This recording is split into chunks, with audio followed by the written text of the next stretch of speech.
Hi again, folks. In New York on the weekend, a woman was arrested in connection to the suspected drug overdose death of Robert De Niro's 19-year-old grandson, Leandro Anthony De Niro Rodriguez. Sophia Haley Marks was charged on multiple counts relating to the possession and distribution of fentanyl. She's only 20, but if found guilty, faces decades behind bars. A statement issued by US Attorney Damien Williams reads, in part, her arrest was critical because, as we allege, Marks knew the pills could kill and she continued selling them anyway. Fentanyl is now the #1 killer of Americans between the ages of 18 and 49, more than cancer, car accidents or gun violence. It's a law enforcement crisis and a public health crisis. A high-profile death brings extra attention to the problem, but America has been here before, so many times. On the 21st of April 2016, music superstar Prince was found alone and unresponsive in an elevator at his Paisley Park estate. A toxicology report from the late singer's autopsy showed he had an exceedingly high concentration of fentanyl in his body. He may not have known he was taking fentanyl, but it was there in his bloodstream. Prince had been battling hip pain for years. On October 2nd, 2017, another music icon, Tom Petty, was found unconscious at his Malibu home. He died from an accidental drug overdose. According to the LA County Medical Examiner coroner's report, Petty had traces of multiple opioids, including fentanyl, in his system. Like Prince, Petty had chronic pain and was using medication to treat emphysema, knee issues, and a fractured hip. These are high-profile deaths, but are sadly a small part of the tragic story that is the rise of fentanyl. As I spoke about here last week, fentanyl is a synthetic opioid, up to 100 times more potent than morphine, and it's now killing Americans in greater numbers than ever before. Remember, fentanyl is FDA approved to treat severe pain.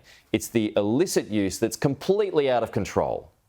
The death count has been rising steadily since 1999.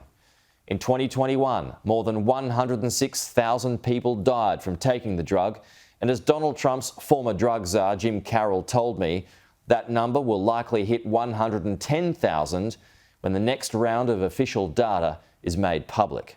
The reality is we have three things that we need to focus on. One is controlling the border, is making sure that these drugs that are coming into the U.S. are not finding their way to these people that are really struggling with an addiction or to children who don't understand it. The other is making treatment available. And then the third leg of the stool is also teaching prevention exactly to our kids of exactly what's going on. The problem is fentanyl is a cheap high once it gets on the streets. A tablet or a patch costs between $25 and $50, even cheaper if it's cut with other drugs, which means a user might not know they're taking it. Just 2 milligrams of the stuff can be lethal, and depending on a person's size or tolerance, it can kill within a minute. Much of the fentanyl that's sold in the US is manufactured in Mexico with what's known as precursor chemicals that are actually imported from China. Under US pressure, China banned the export of fentanyl to the United States in 2019, but the flow of those precursor chemicals to Mexico continues.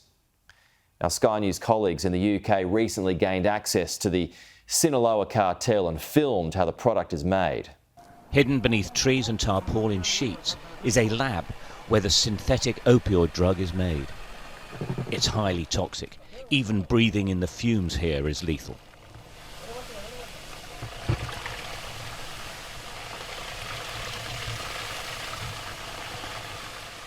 The US Drug Enforcement Agency says pure fentanyl is so dangerous, even a microscopic dose can be lethal. It's going to take a few hours to make pure fentanyl. The 2 gang members who create the drug leave their guns on a tree branch as they work through 3 processes. Essentially, they're adding the Chinese precursors, acid, and a variety of other chemicals they won't reveal to us, to make a porridge-like mash that is then re-diluted and mixed again. There is a constant mixing, stirring and drying of the product in and out of sheets and bags before they're finally happy and indicate they are done. They never take off their gloves, respirators or aprons. The pure fentanyl is emptied into a bowl. They break it into pieces and move it into the sun to start drying. At another location, the now dry fentanyl is ground into powder in a smoothie maker.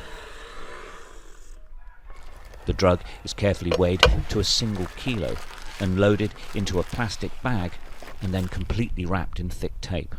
From there, those packets are hidden into the back seats of cars or parcels of fruit or whatever, and then smuggled across the border. On the weekend, US Senate Majority Leader Chuck Schumer deflected attention away from his weak border and turned the attention back to China.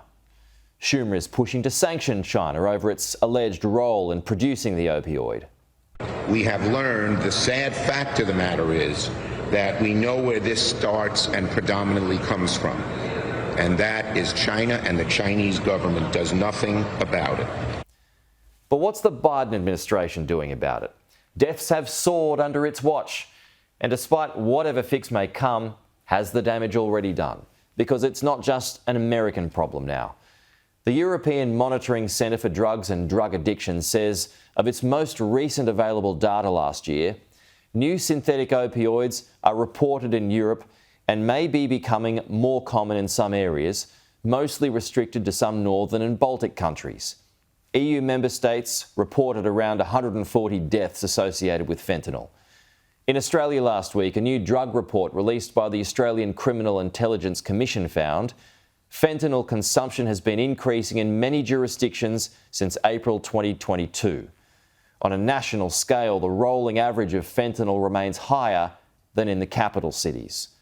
So while the illicit use of fentanyl in Europe and here in Australia remains low when compared to the United States, it has to start somewhere.